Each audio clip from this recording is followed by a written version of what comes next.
আসসালামু আলাইকুম। আশা করি সবাই ভালো আছেন। আল্লাহর রহমতে আমিও ভালো আছি। তো এইখানে যে লাউ কাটতে বসছি, লাউ নিয়ে আসা হয়েছে। এই একটা লাউয়ের দাম 80 টাকা রাখা হয়েছে, অসিজনের লাউ। আর আনছে ধইনা পাতা। তো লাউ দিয়ে আজকে রুই মাছ রান্না করব। আর লাউয়ের খোসাটা ফেলবো না, এটাও একটা ভাজি করব। লাউয়ের খোসার ভাজি কিন্তু অনেক মজা ধইনা পাতা দিয়ে করলে। তো লাউটা এখন কাইটা নেই। সকালবেলা এত বৃষ্টি ছিল, মানে এত জোরে বৃষ্টি, কোনো কিছু আওয়াজ শব্দ কিচ্ছু শোনা যেতেছিল না। আর আকাশ এমন গরম গরম করতেছিল, প্রচুর পরিমাণে আকাশ ডাকতেছিল। তো ভয়ে আর মোবাইল টোবাইল চালু করি নাই। তো ভিডিওটা এখন থেকেই শুরু করছি। তো এটা এখন কাইটা রান্নাটা তাড়াতাড়ি করে বসায় দিই। তো লাউটা কাইটা দেখি, লাউটা তো বললো যে কচি হবে কচি হবে। না, মাশাল্লাহ কচি আছে। উনি যেমনটা বলছে এমনই উনি বাইছা দিছে, আমি আনি নাই। তো বললো এটাই নিয়ে যান, এই লাউটা খায় অনেক শান্তি পাবেন। তো না, কচি আছে, এর থেকে আর কচি লাউ হয় না। রুই মাছগুলি সুন্দর করে ধুয়ে আমি এখানে ঝরা দিয়ে রাখছি। আর এখানে পাটায় একটু জিরা আর রাঁধুনি বাইটা নিছি, এর মধ্যেই লবণ আর হলুদ দিয়ে রাখছি। এখন এই পাটার মধ্যে এই মাছগুলি আমি কি করব, মাইখা নিব সুন্দর কইরা। মাইখা তারপরে কষাইতে দিয়ে দিব দুটা কাঁচামরিচ দিয়া। লাউয়ের তরকারি রান্না করবো, এর জন্য কাঁচা মাছই দেব। তো সবগুলা মাছই এখন সুন্দর কইরা এগুলি মশলার সাথে মাখাবো। এভাবে খায়া কষাইলে খেতে কিন্তু একটু ভালোই লাগে লাউয়ের তরকারিটা। আর এই লাউয়ের তরকারি বা মিষ্টি কুমড়া, এই রাঁধুনি আর জিরা এইভাবে বাইটা দিলে তরকারিটা একটু স্বাদও লাগে, আবার ঘনও হয়। তো সুন্দর করে আগে মাখায় নিই। তো এই যে মাছ কষানোটা সুন্দর করে মাখায়া বসাই দিলাম। তো এটা একটু কষে আসলে নামাই নিব। এর সাথে আমি দুটা টমেটো টুকরা কাইটা দিছি, যাতে তরকারিতে দিলে পরে একদম মানে একটা কাঁচা কাঁচা শক্ত শক্ত না রয়ে যায়। এই কারণে মাছের সাথে কষাই ফেলি, যাতে একসাথেই দিতে পারি। মাছ কষানো শেষ হয়ে গেছে, তো নামাই ফেলছি। এখন তরকারিটা বসাই দিব। এখানে যে পেঁয়াজ আর তেজপাতা রাখছি, তেলটাও গরম হয়ে গেছে, তো বসাই দিই।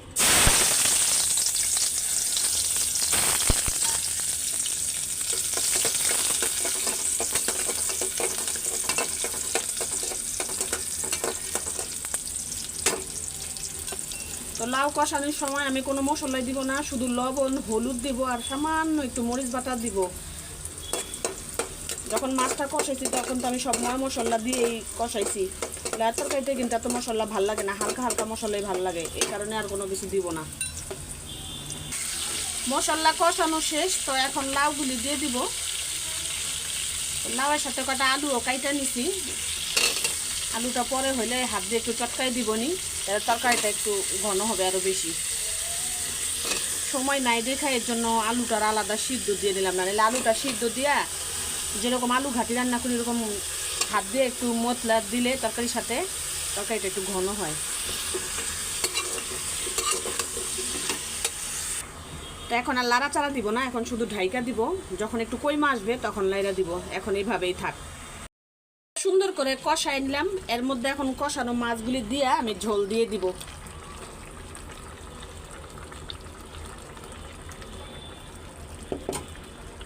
আর এখানে যে লাউয়ের সাথে আলু কষাইতে দিয়েছিলাম, ওইটার আমি উঠাইছি। উঠায় এটার আবার চামচ দিয়ে ভালো করে ম্যাশ করে তারপরে এই যে ঝোলের মধ্যে দিয়ে দিতেছি।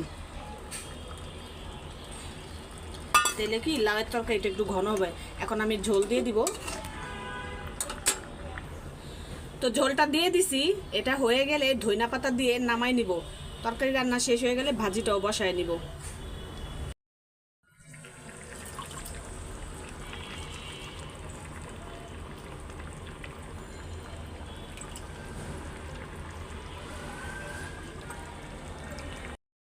তরকারি নামাই ফেলছি, এখন ভাজিটা বসাই দিব। আমি এইখানে লবণ হলুদের গুঁড়া, তারপর সামান্য একটু আদা রসুন বাটা দিছি, কাঁচামরিচ দিছি, একটা টমেটো কাইটা দিছি। তো ভাজিটা এখন বসাই দিব। তেল গরম হয়ে গেছে।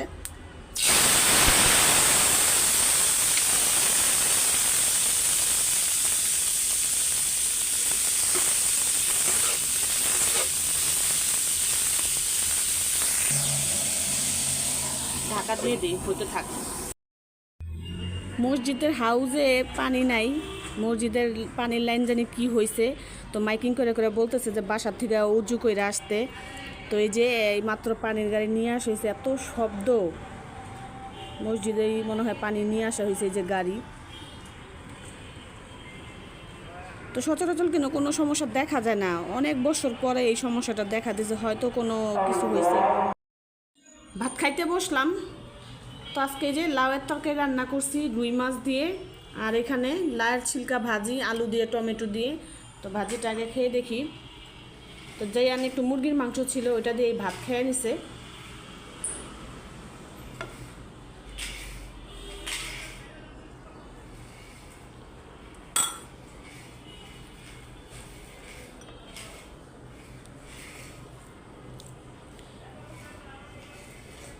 তো এটাতে একটু চিংড়ি মাছ হলে মানে ভালো লাগতো, কিন্তু চিংড়ি মাছ শেষ হয়ে গেছে আমার বাসায়।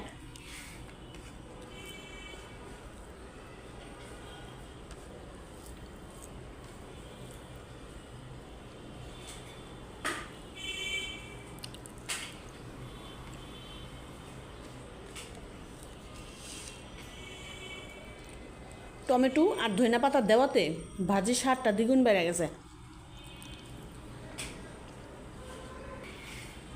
ভাজিটা এত মজা ছিল, মানে এত মজা লাগতেছে, হঠাৎ করে টমেটো ধনিয়া পাতা দিয়ে করলাম না, খুবই মজা হয়েছে। তো লাউয়ের তরকারিটা এখন খাইয়ে দেখি। তরকারিওয়ালা ভাই তো বললো যে লাউটা অনেক স্বাদের হবে, খেয়ে দেখেন। খায়া নাকি আবার লাউয়ের জন্য ওনার কাছে যাইতে হবে। অসিজনের লাউ আর কত ভাল লাগবে, তাও হঠাৎ হঠাৎ খাইলে কিন্তু ভালোই লাগে।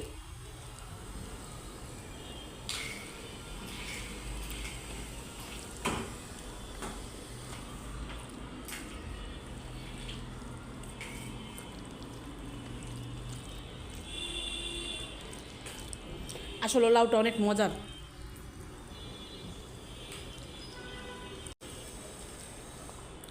তরকারিতে একটু লবণ কম হয়েছে, তাড়াহুড়ার রান্না, লবণও আজকে চাইখা দেখি নেই, একটু কম কম লাগতেছে।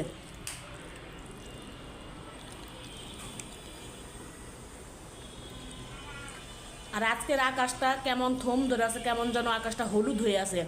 আজকে নাকি চন্দ্রগ্রহণ সূর্যগ্রহণ একসাথে লাগবে, জানি না। অভিজ্ঞ ভাই বোন যারা আছেন তারা একটু জানায়েন যে আসলে আজকে কি সূর্যগ্রহণ লাগছে, আমরা দেখতে পারবো কি না।